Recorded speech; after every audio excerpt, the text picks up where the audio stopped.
Hiya, welcome back.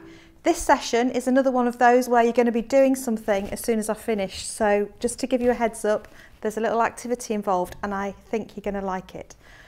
What we're going to be thinking about is alternative uses. And this is how we exercise our minds to think differently and keep making those new connections. This is a technique that has been around since 1967 or so it's quite an old technique.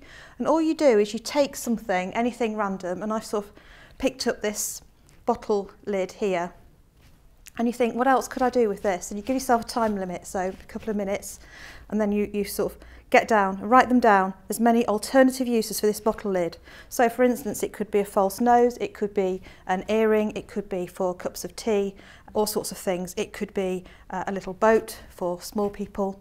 So you think of as many things as you can within that time that you can do with that object. What we're trying to do here is develop our natural agility for creative thinking. And creativity we can measure that in a number of ways. The first way is fluency. How quickly can we come up with different ideas? Are we quite sharp? Are we on it? Or does it actually take us a while for those ideas to chug through? By practicing techniques such as this one with any object, it doesn't have to be a bottle lid, you can get more fluent at generating creative ideas.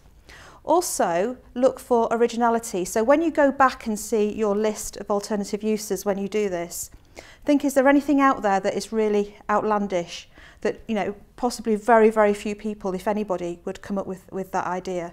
I do these activities with hundreds of people every year, and, you know, we'll use things like a brick or a spoon or something like that. You're going to use a spoon later.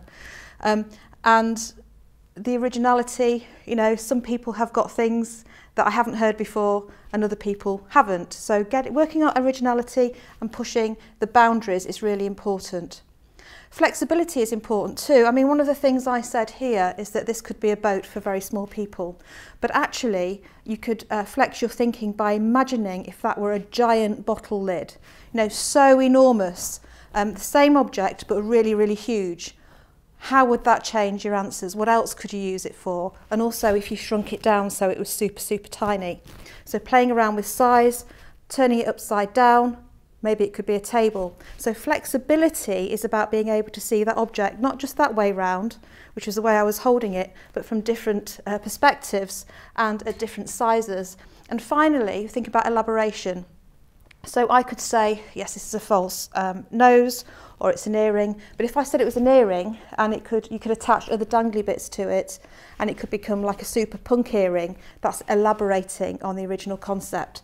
So what I'd like you to do now is, as soon as this video finishes, set your timer for 2 minutes, and I want you to think of as many alternative uses as you can for this spoon. Okay, so you ready? 3, 2, 1, off you go.